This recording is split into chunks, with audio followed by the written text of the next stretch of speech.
Hello, beautifuls. My name is Giselle, co-host of the Strong Sunflowers podcast and founder of G is for Growth. And I am so excited to be back because for the last couple of weeks, I've been in a rut, but Mama is back. Mama's ready to come back on the scene. But this episode, oh my gosh, I wanted to make this video on Tuesday. It was supposed to drop because it was my 8-year anniversary, or it would have been my 8-year anniversary if I would have stayed married. And I wanted to drop this video then, but mentally I was not there and I didn't want to give you guys trash work.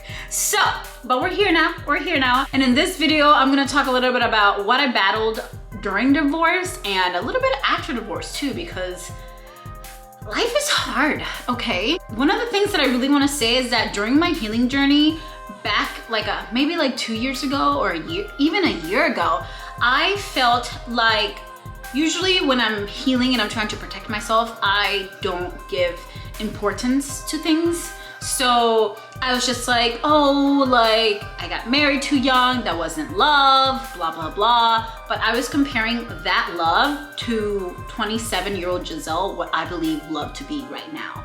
And I just wanna correct that and give myself some props, okay? 19-year-old Giselle was loving and feeling loved the way that she knew love to be back then. So no shade with it, and no shade to my ex-husband. It's all love here. I wish him the best always. I hope he knows that he can always count on me even till this day. And I know that if I have anything going on, I can still hit him up and I'm pretty sure he'll help me out. But a little background. So I grew up Mormon in the Church of Jesus Christ of Latter-day Saints, and I became a member of the church at 13, and I was the only member of my family, so I would go to church by myself. And I met my husband actually at church at the young single adults ward, where all the singles would go and hang out, and that's where we met. And we got engaged, 4 months of dating, and then we got married at our 1-year anniversary. So everything happened really fast, and I got married to my first boyfriend, so everything was just happening really fast. It's not like I had my parents or my mother there to guide me through everything. I started college, I'm a pre-med student, so everything was just all piled on me, and I was just okay. I kind of turned into autopilot, and I didn't realize that this wasn't the life for me until I graduated with my bachelor's. And I was like, what the fuck? I was I am so unhappy, and it's not because they're a bad person, it's because together we are not a good mix, and it was bringing out the worst in each other, and I own up to my stuff, and it's just that's not the kind of person I wanted to be. So I feel because it all started there, the one thing that I struggled the most during my divorce was my faith. I grew up Mormon, right? And I chose this, I was God, you have my back, and I still do believe this. God has my back, and the universe, God, all the same, right? But I was pissed. I was what kind of fairy tale bullshit is this? I was so mad because I don't drink, I don't smoke, I don't do drugs. I didn't believe in sex before marriage. I felt like I did all the right things, right? And then my marriage fell apart, and I didn't have the white picket fence and the fairy tale. And in my heart, which I'm a hopeless romantic, what can I say? I still want that family, that bond that you have with someone. I choose you and I keep choosing you every day, and I didn't get that. I feel we had 2 good years, and then after that I was just this is not it. And that's usually how in a relationship, but because we got married so fast, we didn't even give ourselves time to dissolve the relationship and know hey, this is not working out for us. But yeah, that was hard because faith was such a strong part of my life, especially back then, in religion-wise. And we got married in the Mormon temple, and our marriage was supposed to be for all time and eternity. It was really conflicting with the two, because at one hand I was God, why would you put me in the situation to have to choose between this? Do you hate me? And I knew that God didn't hate me. So I was I'm not supposed to be here. I'm so unhappy, and I don't think God wants me to be this unhappy. And again, I just felt stuck. And it was hard. I didn't talk to God for a little bit. I was like, I cannot talk to you. I kind of stopped praying, and slowly but surely I let him back into my life until now that I'm like at peace and I healed that part of my story. But it was hard. It was hard, especially because as Christians, sometimes we feel like we do all these things, and even though we say we don't expect anything in return, we kind of do, you know? So we do all these things correctly or right, and then when it kind of blows up in your face, you're like, what did I do this for? You know, like what did I do this for? So that was pretty hard. But now just know I still love God. I am not a Mormon anymore, but I'm still thankful that I had the church. When I had the church, it was a lot of guidance in my life. But moving forward, I'm definitely not getting engaged in 4 months. I don't recommend it. I don't. Well, maybe when you're older, because I feel like when we're older, we kind of know what we want from life. A second thing that I battled through a lot was my mental health. Oh my gosh. So like maybe 2 years leading up to me finally deciding like I need a divorce. Like I cannot live like this anymore. I don't want this as my future, as my life, as my present life, my later life. I don't want it. Take it. I think my mental health really suffered, and I gained like 35 pounds. I was the heaviest I've ever been, and I was 185. And I was just so unhappy that I definitely found comfort in food, and I just kept eating and eating and eating and eating and just trying to numb. I was just an autopilot, and I was just trying to numb my life. My husband at the time, my ex-husband, drove semi-trucks, so he was really never home. So when he was, it was like, but when he wasn't, I was like, woo, I love my life, you know, it's great here. And it shouldn't be like that. It shouldn't. And I feel like, again, because we were so young, we were growing up so fast, but we were growing like separate from each other, because he would only come home like a couple of days out of the month sometimes. So I was just living my life and growing, and he was doing his thing and growing, but we were just growing in different directions. And when we came together, it was just a shit show. It was just a shit show. And yeah, I gained like a good 30 to 35 pounds until I finally said enough is enough.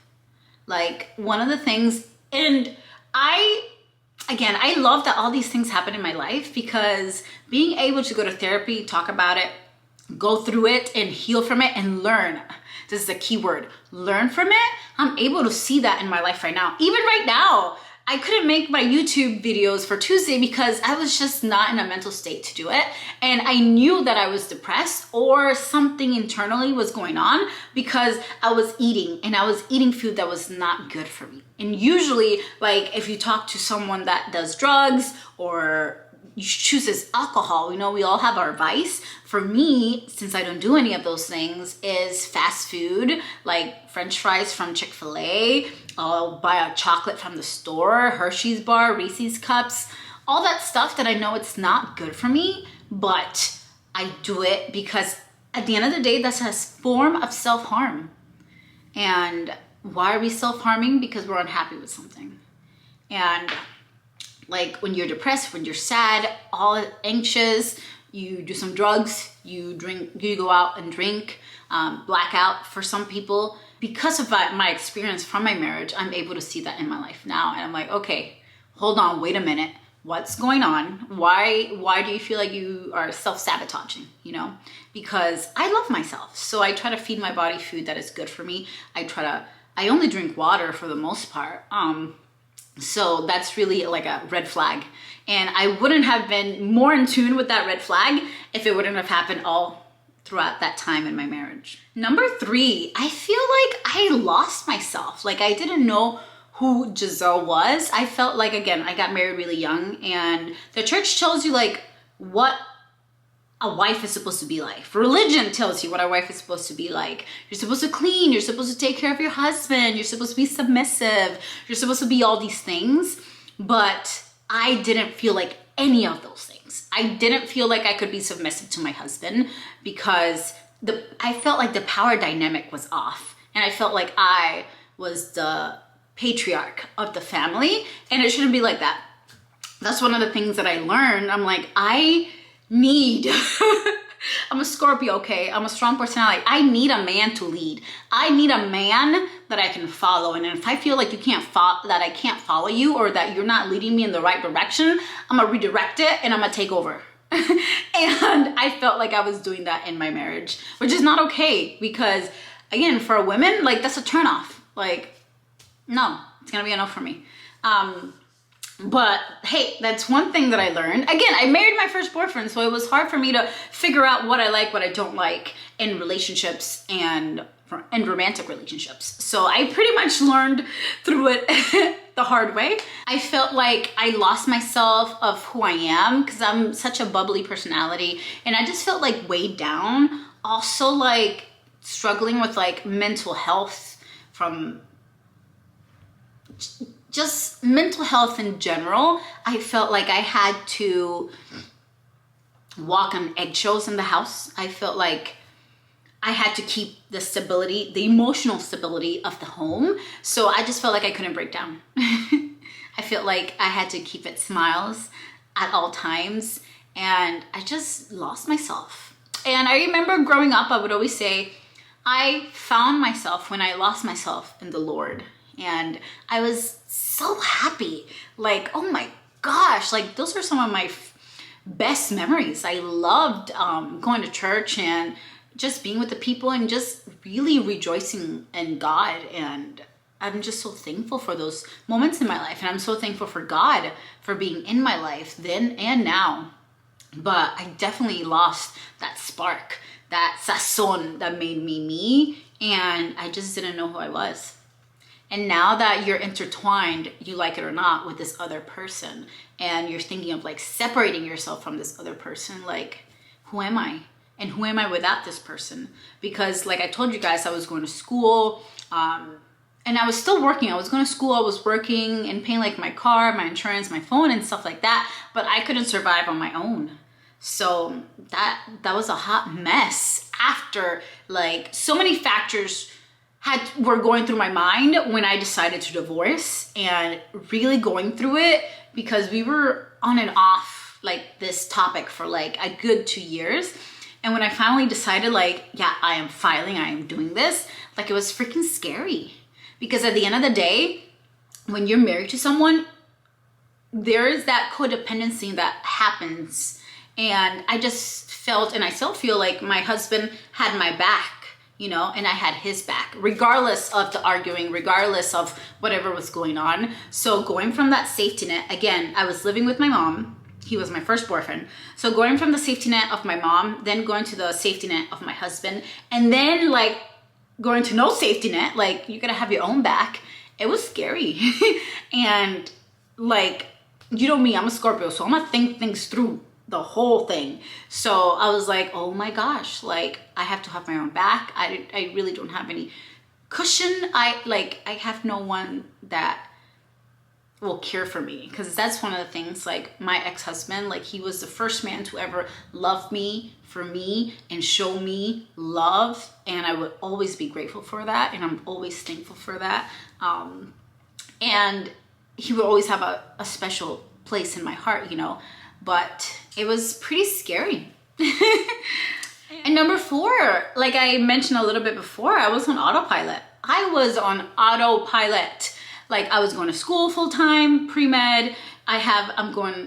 Classes are like 15 hours plus studying time, plus going to work. Plus, I was the president at the primary at church, and that's how I met my co-host for the Strong Sunflowers podcast. That's how we met each other.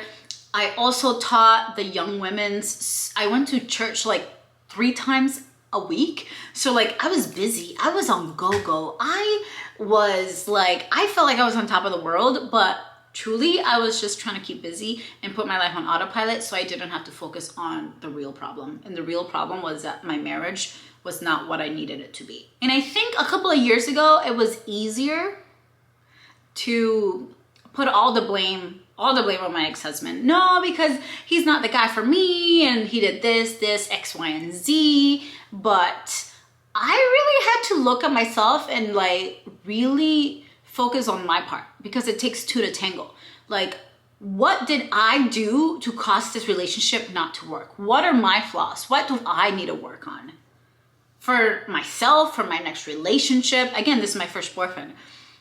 And one of the biggest things that came from that was communication. Yeah, my communication was trash. And I've talked about this a little bit before, but I figured out that I had to do a lot with my childhood and my mom and just like the way that we communicated with each other. In my household, it was disrespectful as a kid to like talk back or just give your opinions. So I was like hushed down, told to be quiet basically. So I brought that all into my marriage. So every time that something would bother me or I didn't like something, I would suppress it and I wouldn't talk about it. So of course it couldn't get better. Of course you're gonna have some resentment because I wasn't communicating my feelings. Now at 27, like, baby, I'm gonna tell you what I need to tell you when I need to tell you.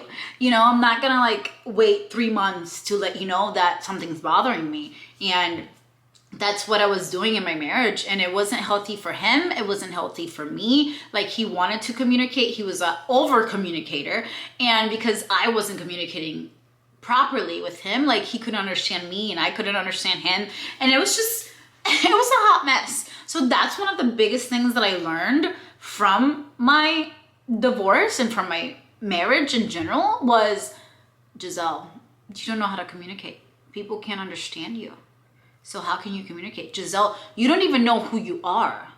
Giselle, like, what is your love language? My ex-husband, I remember physical touch was like one of his top love languages, as well as words of affirmation. But for me, my love languages, now that I know and I've done the work, like, my love language is acts of service and quality time. It was hard for him to give me quality time and acts of service because he drove semi-trucks. He was gone for like multiple weeks at a time. So no, I didn't want to give physical touch when my love languages, quality time, weren't being met. But of course he couldn't meet that because he was working. So it was like this cycle of like, it was not going to work out because he didn't feel loved and I didn't feel loved. But now moving forward in my other relationships, I know I have this foundation so I can be like, hey, these are my love languages. I love it when you do this. I can direct, you know, can direct them. And I think the biggest thing that I battled with and for a while, like going through that, was just letting go. Letting go of the fairy tale, letting go of the dream, letting go of future dreams, you know, like we would have made some really cute babies together. Just letting go of like those dreams of the future and what you thought it would be and not even the memories, because I still to this day, I'm like, oh my gosh, that reminds me of my ex-husband. Oh my gosh, it's so funny. My ex-husband and I used to do this. And sometimes people like look at me and they're like, that means you're not over your man. That means that you're not over your ex-husband. I'm like, trust me, I am more than over my ex-husband, but there will always be love there. And I feel like it takes a type of maturity to love the memories of the past and that they happened. And I'm so grateful, but not live in the past. And that's where I am right now. And it took me a very long time because, like I said before, I was pissed. And then just the pain of having to let go of those memories and those wants and that vision, you know, that you wanted for your life. And then it's like, April Fools, like, no, you don't get the husband. No, you don't get the white picket fence. No, you don't get to be, you know. And then even though I was so young, these like thoughts still come to your mind. It's like, oh my gosh, I'm never gonna get married. I'm gonna be alone for the rest of my life. What am I doing? Like, no.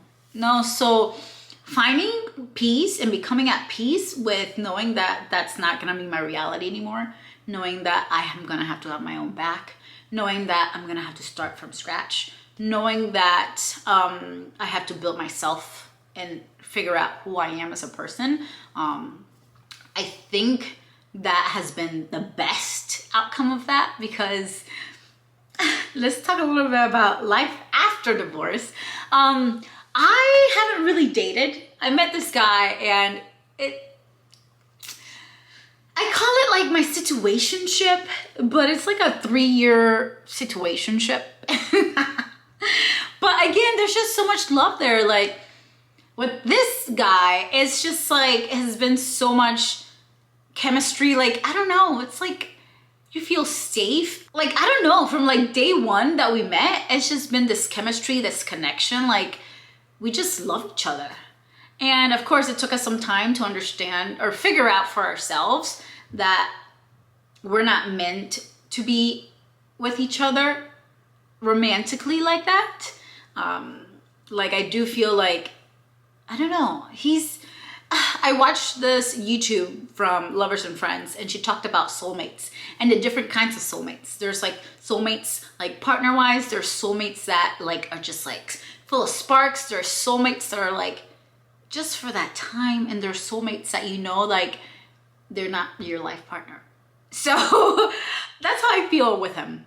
I feel like he will always have a special part of my heart. Like, I love this man. I love this man. And I know this man loves me. Again, I know that if I call right now and I need whatever, $10,000, I don't know, whatever it is, I know that he has my back and he's gonna try his hardest to figure it out for me. But at the same time, knowing that we're not meant for each other. So that relationship after my marriage, that one also helped me grow immensely of like, what does love even mean? And just like the complications of love, and having that duality of like, I can love you, but I can still know that you're not for me.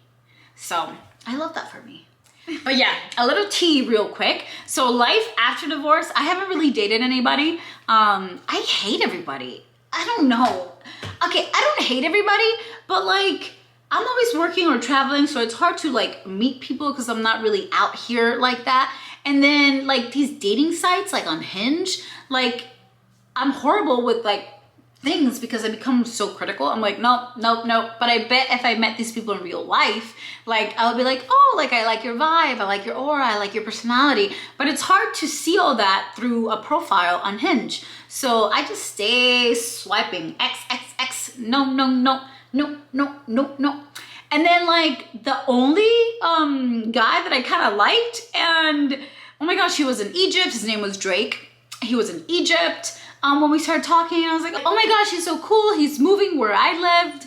Perfect. And then he started acting funny. And this is the thing that I love about this whole healing journey, is about putting things into practice. Because he was not being consistent with his communication. And I have done the work, baby. Okay, I communicate. And I told him this. It's like, hey, I don't really like the way that you're communicating. Moving forward, I would like you to be more upfront with things, you know? And I told him this, and he said, oh yeah, I'm so sorry. I just been busy, blah, blah, blah. It happened again. And I brought it up to him again, you know, 3-strike rule, right? And then it happened a third time. And I was like, you know what, baby, cutie, honey, yeah, this ain't gonna work. Welcome to the Sunshine State, baby. But I wish you the best. And it was so funny because, first of all, that's when you see like people's true colors. And he's like, I freaking can't believe you. You're the only girl that I've been talking to for this last couple of months. Like, how could you do this to me? Like, boy, bye. And I feel like life after divorce has been freaking fabulous. It has opened my eyes to be more authentic, to work on myself, to just really want the best for me. And it always reminds me when I'm like either talking to somebody or doing something for myself, like I will not be settling, because if I would have settled, I would have stayed married. So baby, I didn't get divorced for nothing. My husband is out there. My life partner is out there, and I'm gonna find him regardless, or he's gonna find me. We're gonna bump into each other, something. But mama is not settling, because if I would have settled, I would have stayed married. Because my ex-husband was a great man. So, baby, you already know. But yeah, I love it here. I love the single life. Whoever comes into my life comes into my life. But until then, if you guys have anyone in mind, send them my way. You know, Giselle Herrera, G is for growth. Tell them to like, share, subscribe. But yeah, I love it here. So far, I'm just chilling. I'm just living my life and planting the seeds that I want, going for my goals and my dreams, and But yeah, that is some tea of things that I battled through divorce. Let me know in the comments if you are divorced, if you've gone through a really bad breakup, and what are some things that you battled with? What are some things that were kind of hard? But I love you guys. I shall see you guys in the next video. Bye. Ciao.